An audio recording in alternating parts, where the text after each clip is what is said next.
Chapter 11, NEKIOT, MESILAT YESHERIM. It says, here we're talking about to be ethical in business, which means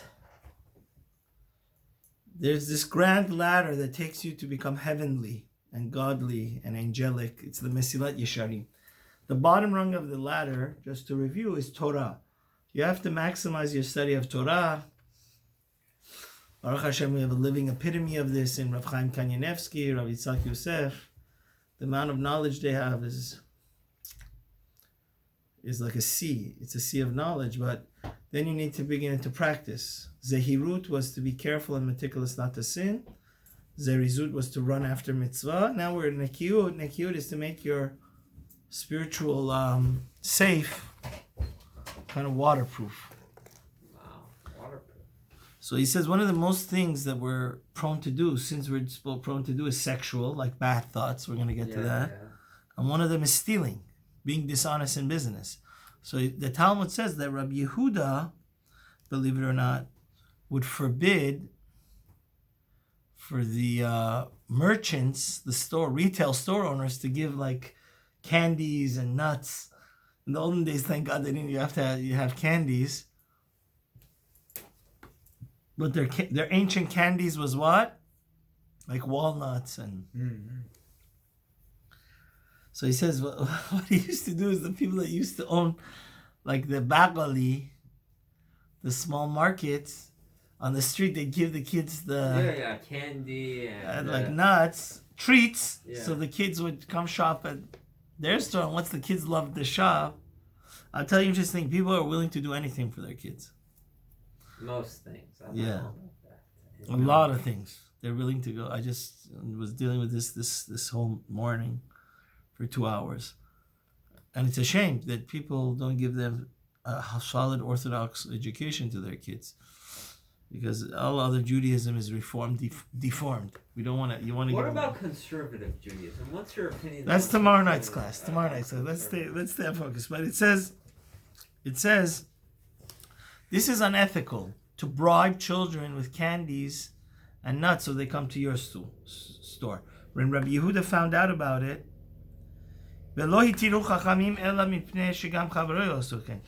Yehuda was against it, but then the rabbis outvoted him and said, "Lo, the bottom line is that his competitor could also entice the children with some honey, so he could make money." Because no money, no honey, right? Or no honey, no money in this case.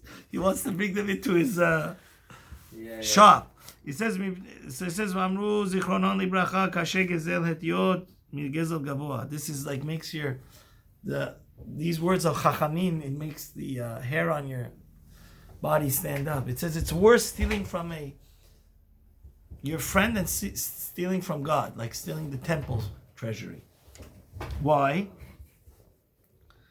It says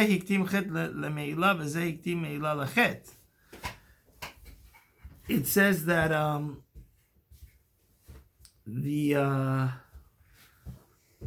ukvar patru hapoalim ha'osim etzel ba'al bayit mibirkat hamotzi bibirkat ha'achronot bibirkat ha'masom fi kriyat shema l'chimon mechtam el parasha rishona bilvad.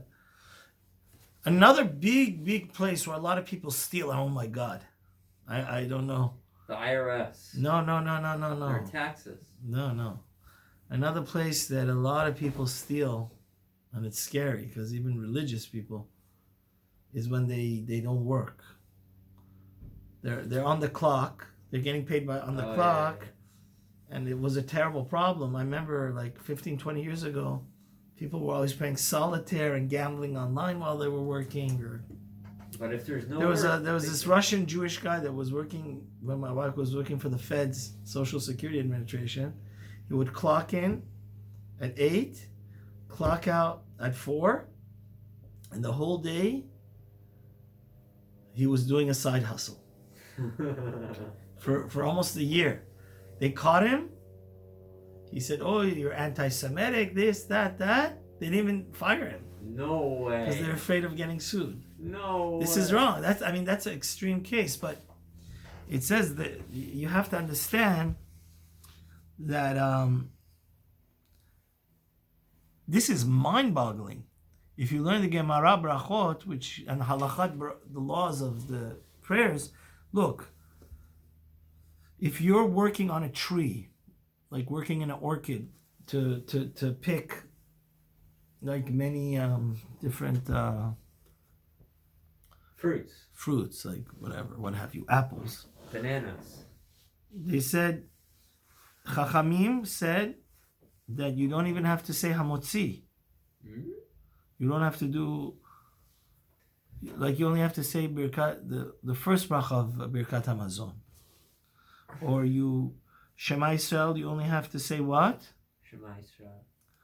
Till V'ahavta, till Uchtavtam al Mezot Beter V'Sharecha. Oh, I thought it's until Kavod Malchut Toleh. Yeah, it could be. It's machlokes what exactly it is, but it's the first parsha. Now, if you say, now can you imagine? These are like the most essential prayers that keeps us Jewish, because while you're on the time clock, Chachamim said it's better to abbreviate and shorten your prayers, and not to steal. So obviously it's not stealing. Whatever you're halachically allowed to do, it's good. But for sure, just to waste time. The guy goes on a coffee break, it becomes coffee lunch. You know? And it's sad. It's sad. It's, when I was studying accounting, that's part of the things that auditors do. Yaakov Avinu was the poster child of a dedicated worker. Even though Lavan was a shyster and a trickster and a fraudster, it says that look, it says Shekol Sechir Yom Asur Bahem Lebatel Melachto B'Atayit. According to halacha, if you're getting paid by the hour, $50 an hour, $20 an hour, $10 an hour, doesn't matter.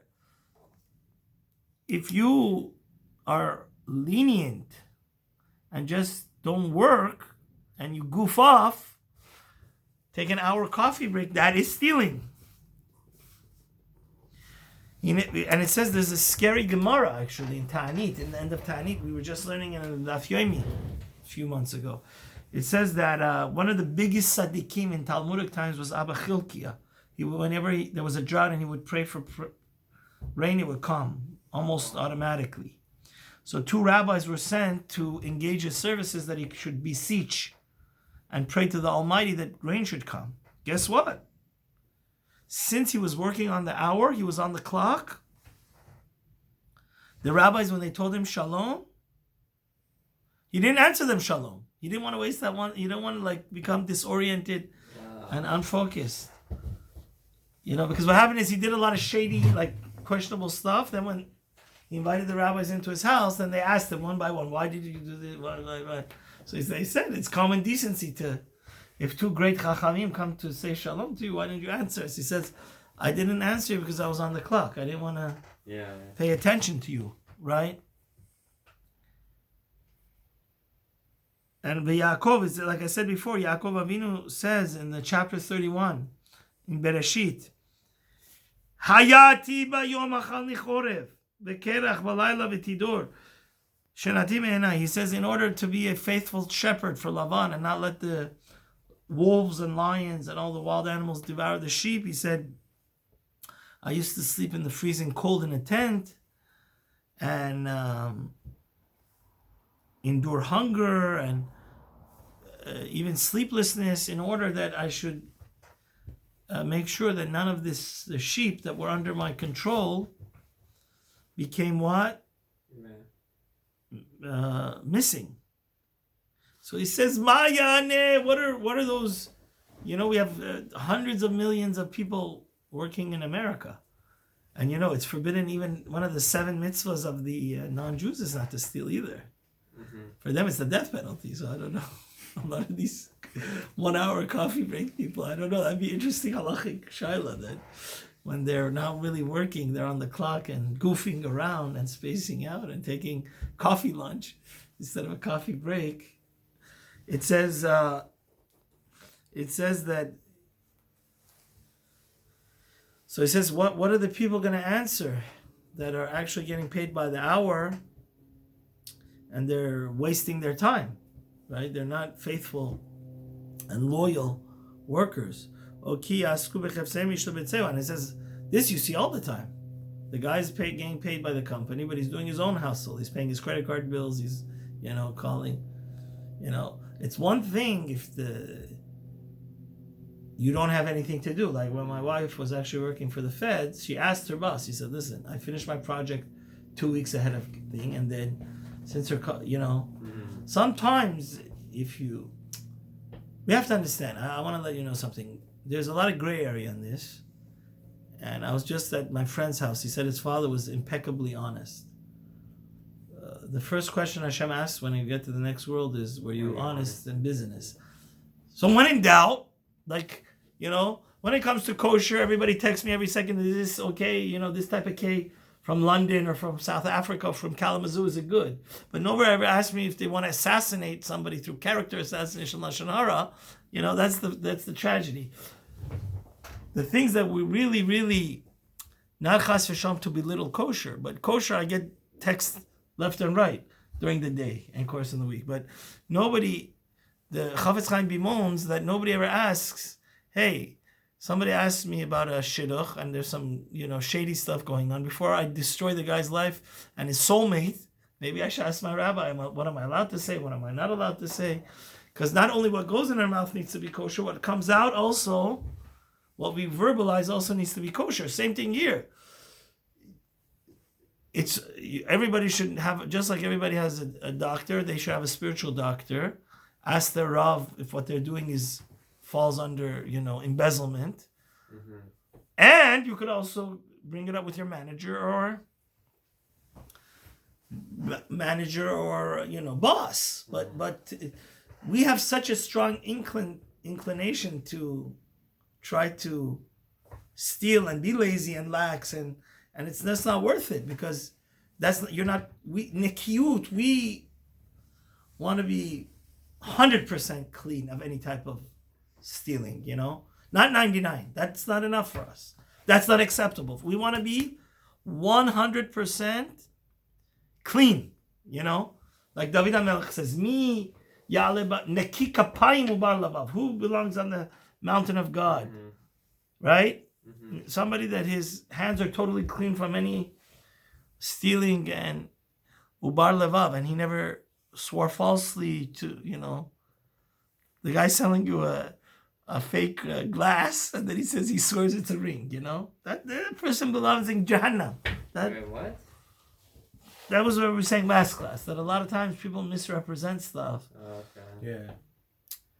Yeah. Like on Amazon, we said people sell counterfeit and they're charging premium. That this is all gezel, according to Torah. Yeah.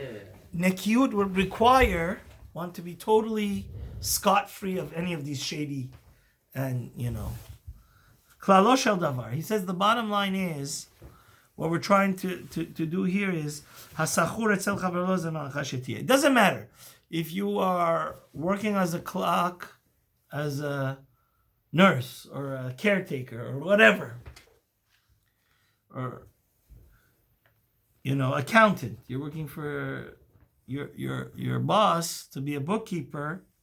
That's why I always charge flat rate pricing, Rabbi. Yeah, that's what he says. Good job. Yeah. He says you're an independent contractor. Yeah. He says kol sha'atov. He says you sold your hours. It's not nice to call the guy a servant, but in a way you are. Those hours are not for your personal benefit and laziness and shenanigans to do your personal, goofing off. Yeah. Those hours are sold to an independent party, and you need to satisfy your requirements. Mm-hmm. Now, I remember I was fortunately or unfortunately, I came here to be a rabbi. Before that, I was planning to become a rabbinical judge, a dayan. So I was taking some preliminary courses. It's not, you can't be too crazy about it either, which means any normal,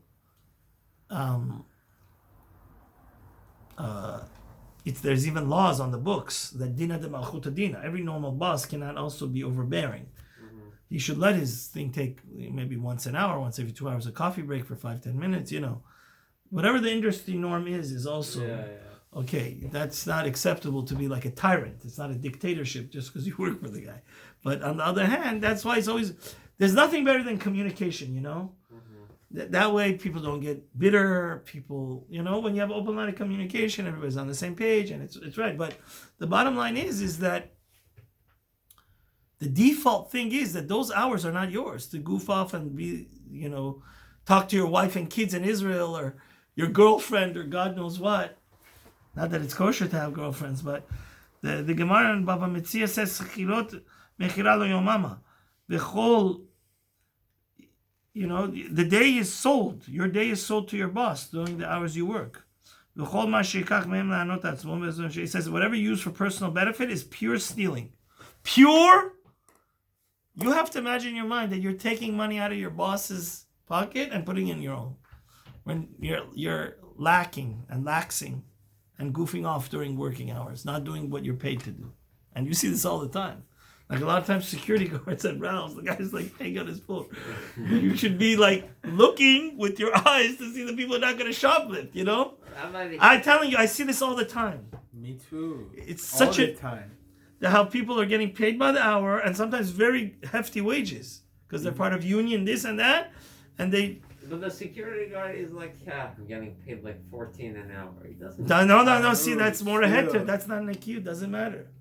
Go find another job. Go become, like you said, independent contract. If you're on the hour, you need to do. Listen, I tell you something. My dad, God bless his soul, taught me something. Don't do halfway jobs. If you're doing something, do it right. And that's what's going to make you successful in life. Even if you're a garbage picker, do it the right way. Even if you're a security guard, okay, yes, you're not on the highest rung. You're not a brain surgeon, rocket surgeon, physicist, rocket scientist, nuclear scientist, but still, whatever you do, you should do it in a positive, kosher, and 100% loyal, and fulfill your obligation way, right?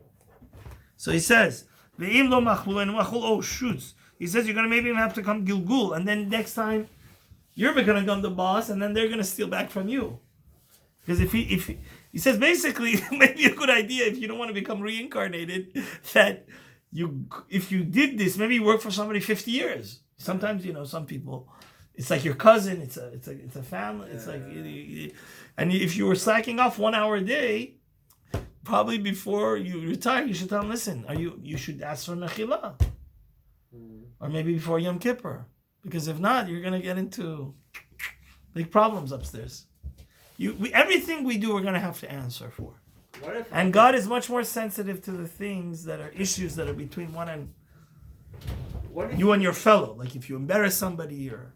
Yeah. What if you work for a company and you're making them a lot of money, but you still you do some of these stuff, Rabbi, but even with your 10-minute break, the company is still making a crazy profit. No, that doesn't matter. That's all more a heter. That's why I said, if you remember 5-10 minutes ago, I said, have an open line of communication. Definitely, it is unreasonable and halachically unacceptable for your boss to go against the industry and normal human standards. So, which if the California labor law says that you get a half an hour lunch, that's not stealing if you take your hour lunch. What I'm trying to say is... No, but that's just the Yetzer Hara. Trying to say, that's why a lot of people shoplift from Rite Aid or CVS or Walmart. Walmart makes $50 billion a year, so who cares if I take one of these, Samsung iPhone things? That's the same thing, Elijah. It's not allowed. Okay. That's why we're learning NEKIOT, which means we're trying to. There's a certain type where generally you stay away from sin, but now we're going a little bit under the microscope to say that we're, scot-free. Got it. And it says, we say in the Gemara that sins that are between you and God, teshuvah helps. But if you stole 100 hours, literally, in your heart of hearts, you goofed off. You did not work. You were, checking your own emails or selling stuff on Amazon. This happens all the time. The guy, especially, it's very on your cell phone. You were just on your cell phone. You didn't do. Then you should ask mechila to your boss. It says even if you're doing a mitzvah, let's say you were learning daf yomi, that it's not a mitzvah. Because the Isaiah, the great prophet Yeshaya in 61 says, Soneg gezel be'olah. Hashem doesn't, what? Hashem is poor. Hashem is, you take all the trillionaires of the world and times it times to the trillionth degree, Hashem has more money. Everything is Hashem's. Hashem doesn't need you to go steal a little shepsel, a cow or a sheep, and then bring it as an offering to him. Hashem wants you to be ethical and not steal. So if you're getting paid, and this is another problem, actually in Israel this is a problem, where some people are very Haredi and this and that, they should be learning MESILAT YESHERIM. MESILAT YESHERIM is something that we should always be learning, because, you know, if you're getting paid by the hour, it's not a time to go do your Daf Yomi or MESILAT YESHERIM class or listen to Torah classes. Like I know Mr. Agalar's son, again, for this reason, parenthetically, I have to mention something my cousin and my brother told me, and it's a very good incentive not to be a labor worker. It could be, I'm gonna maybe ask the Rosh Hashiva, if since it's so dangerous when you are a hired out worker working for others by the hour, that maybe it's a halachic benefit to be your own boss. Yeah. Because Rabbi Yaakov Hillel said an amazing thing. He said he guarantees if you were working 8 hours a day and you cut it in half and you only make it 4 hours a day, and those hours a day you learn Torah in a strong way, you're not going to lose any money. Wow. This doesn't apply if you're getting paid by the hour, like, you know. No, why not? No, because he said no, that doesn't work that way. What do you mean? Why does it not work because that way? you're if you're getting paid by the hour, if you're hired to other people, then that's something else. But it says Hashem does not want. See, that's the thing. Maybe I became fascinated by this topic because we were learning in the Daf Yomi. There's a concept of Oisek b'mitzvah patur min hamitzvah. So you know what that means? Once you're totally engaged in one mitzvah, you're absolved from all the other mitzvah. Same thing here. Here you're doing a mitzvah of making a living, and the mitzvah that's incumbent on you right here, right now, is not to goof off and go learn your Daf Yomi and learn Torah while you have the job to do, right? That's like stealing a cow and then bringing it to God as an offering. And it says that's the Gemara in Baba Kama 94 that says he says, let's go. You go steal grain, and then you grind it and everything, and then you make it into flour, and you bake a challah, and you make a hamotzi. Hashem said that hamotzi is like cursing me. Why did you go steal the grain? Right? So what if someone like works in a company and that's wrong. It's a non-Jewish company, and the boss, he wants everyone to be working, so he orders luncheon and the food is not kosher, right. And you're a Jewish guy, you're from Yid. So, you would have to leave the office, go to a kosher restaurant. No, get Postmates. No, it doesn't work. Let's say there's no Postmates. So I know, you're taking time away from him. No, that's why you need to be transparent. Yeah, There's nothing better than honesty, really. Honesty is the best policy. You're saying if he allows it, it's okay. Yeah, no, you listen. But I tried mentioning this a few times in the year. The boss also needs to be rational. He can't be a dictator and like a communist and say, oh, since you're working for me, you can't take a lunch break. Dina de Malchusa Dina. You are protected by the labor laws of your thing. But on the other hand, it says actually this person that went and stole the food and now makes a bracha on it. It's Hashem says the angel, when you say a bracha, that angel is supposed to be your guardian angel. Actually, that angel is going to come and prosecute you. And it says like in the Yerushalmi, like some people, unfortunately, it's unbelievable. But there was a time in New York. That's why if you look, all the shuls had a lot of people were stealing Sefer Torahs. What? And he says there's a Talmud Yerushalmi that says people were stealing lulav. Oh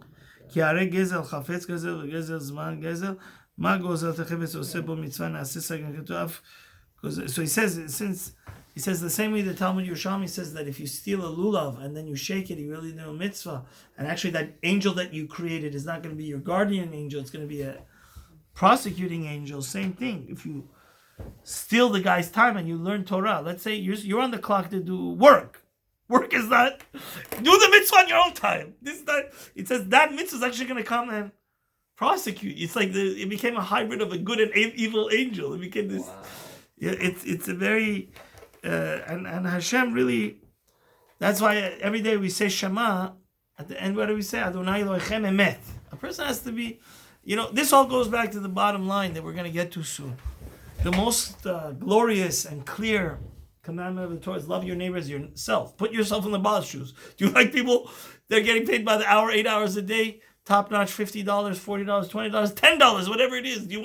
Would you like your employees just goofing off and not What if working? they're getting paid less than minimum wage? Are they allowed? Doesn't matter. Then two wrongs don't make. If he's messing you over and not paying you minimum wage, then don't work there. Doesn't give you a heter. Doesn't give you a heter to steal from him. Contract, Amen.